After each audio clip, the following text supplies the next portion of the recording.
anyway, let's talk about the song Kiss the Girl.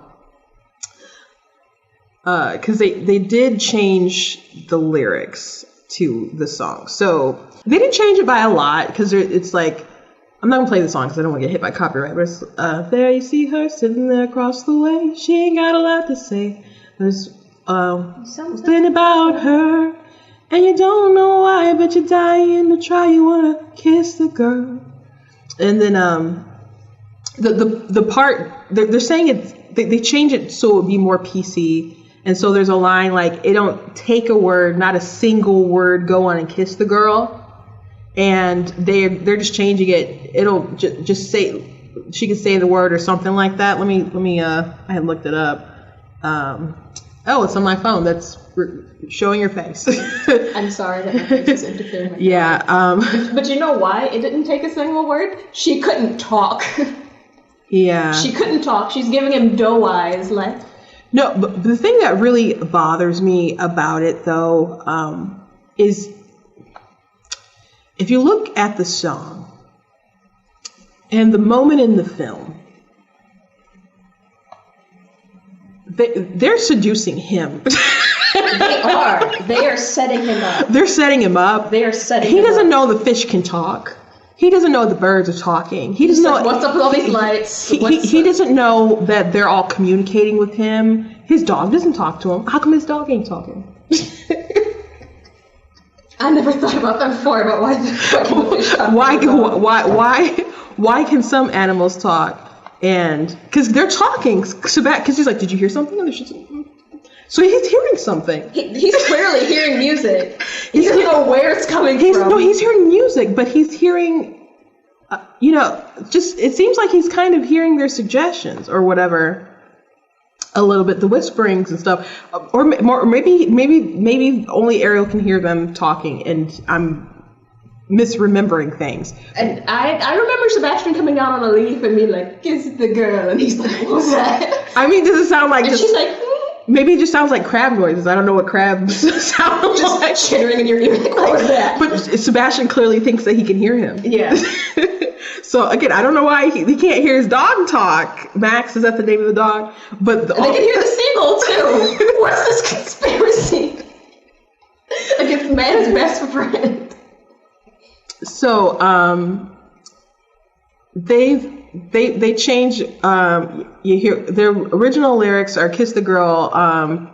Yes, you want her. Look at her. You know what you do. Possible she wants you to. There's one way to ask her. It don't take a word, not a single word. Go on and kiss the girl. And they also changed "Poor Unfortunate Souls." Why? That song was so good. But they changed it so he would get consent.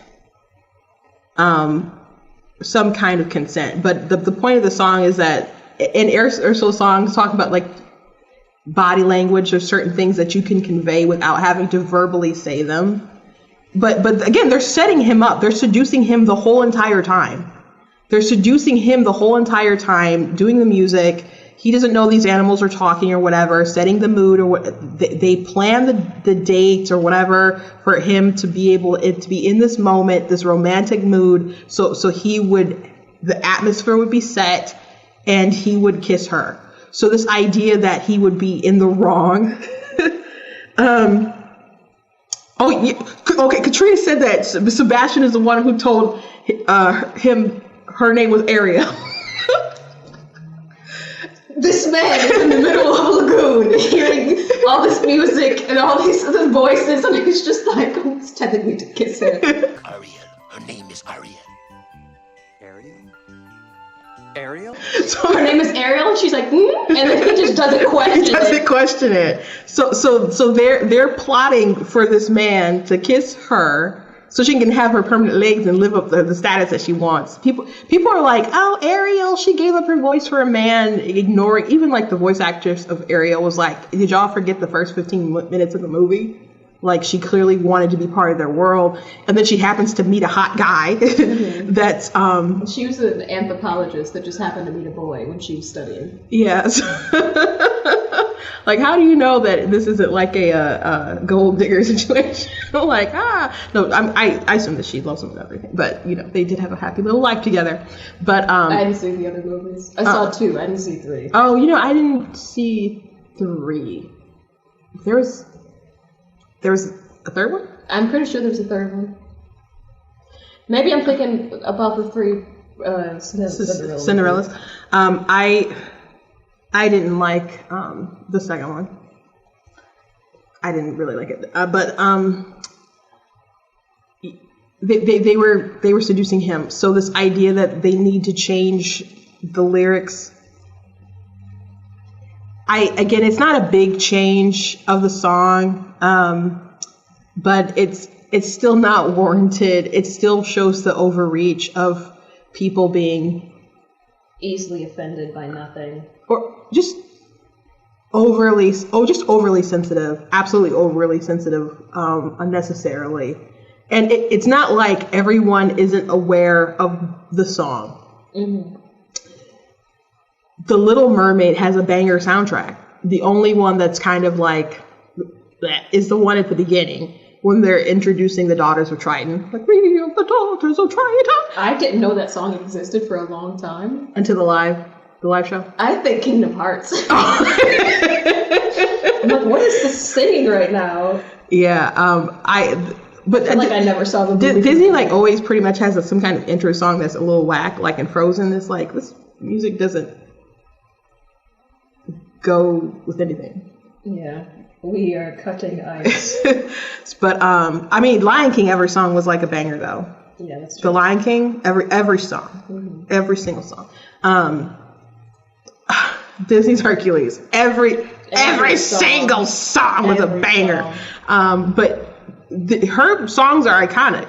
Part of Your World, I sing that all the time. Kiss the Girl, people love Kiss the Girl. They've remade their songs with their Disney stars. Ashley Tisdale did the sha-la-la-la-la. Yeah. Sorry, she did a fine job. But it's not like people haven't sung these songs over and over and over again, that they haven't done like live, plays and other stuff like that.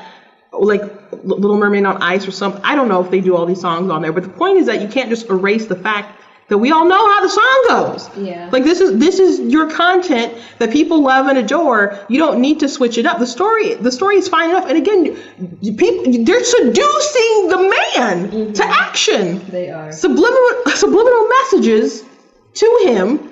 He's probably going crazy. There's a freaking crab talking to him. I never really thought that much about Sebastian talking to him until today. Yeah. So yeah, it doesn't make any sense to me at all. And people, poor unfortunate souls. All the songs are good. We understand the themes of the movie. We understand the messages of the movie, the plots of the movie. We're not going to have some traumatic breakdown because they're so like out of step with today's bounds or something. We understand that Ursula singing her song about poor unfortunate souls, that she is a bad person. Yeah. That she's like the top like 2 evil people on like list of evil people with Disney villains. Like is she one? Is she number 1? She lives in a cavern filled with the discarded bodies of her victims. Like, Ursula's up there. Like, if she has a song about being evil, just let it be. Just let it stay. So don't try to change it in any sort of way, because it's just like this woman. She got so many issues. So they want to change the lyrics of both songs so they're both more empowering for women. But I'm like, this song, it's not supposed to. It's a witch is convincing a princess to sign away her voice and live in a strange land to get what she wants. Yes, to get what she wants. It's selfish. If anything, Ariel's super selfish, and she's taking advantage of that because she's putting her family in a bad spot. She's just thinking about what she wants, and she's ticked off at her dad. She's got all the other family. She's a freaking princess. Yeah. And making the deal with the sea witch. Can you imagine making a deal with the sea witch after you go in her lair and you see all these like souls of people? And she's like, you know what? You gotta do what you gotta do. You know, so she used her agency to make a decision. It was a bad decision. I mean, I guess it worked out for her, especially because her fiance murdered Ursula. You know. Yeah. This movie is really dark. It is super dark. It is super, super dark, for sure. And I don't understand why Triton had to give up his trident and switch his places with Ariel. I've talked about this before. So I don't want to go on a huge rant, but I don't think he should have done that for Ariel. I'm like, she had agency. She thinks she'd grown with it. And I don't understand why they're like, oh, the contract can't be broken even by you. I'm like, how can the contract not be broken by him? But Eric can just murder her and undo everything. So, you know, it's a movie. It's a kid's movie. We don't have to think that deep about it. But the point is that Ursula talked her into the deal.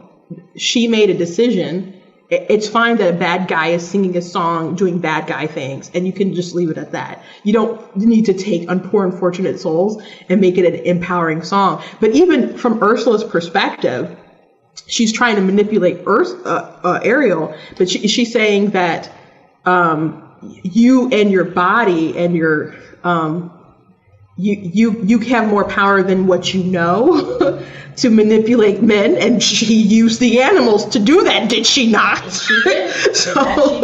So they needed to do what they did. But anyway, lots of passionate feelings about this topic. This is a film that, you know, a lot of people have grown up with. I'm not going to watch a live action. I haven't watched the Disney. You guys know I haven't been watching Disney stuff anyway, but I accept that their live action stuff is not their stuff. I mean, they're making it, but it's not the same.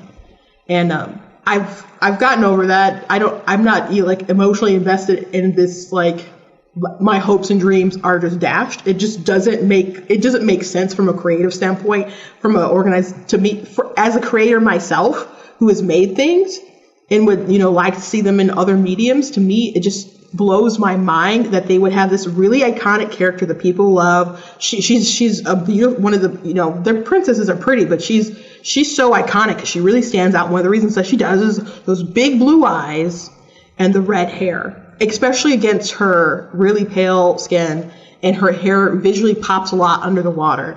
Halle Bailey, it looks so fleshed out. And if she did have brighter color hair, it would at least help. And they need to put some more colors or whatever, have a variation in the actual ocean. Because again, it looks so muted and flat. It does. It looks like the whole movie's gone under a weird filter. But that's just the style of the movie that they decided to go with. And it's unfortunate because could Okay. I see Katrina's comment. Oh. Andrew Tate would love her. She changed her body, used her resources to get a high value man, and she did it without saying a word and kept her mouth shut.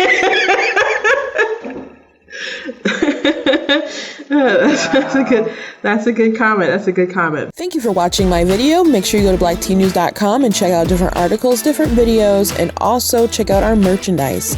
If you like what I do, you can also support at the website on the donate page. Make sure you hit that subscribe button and also that notification bell. God bless.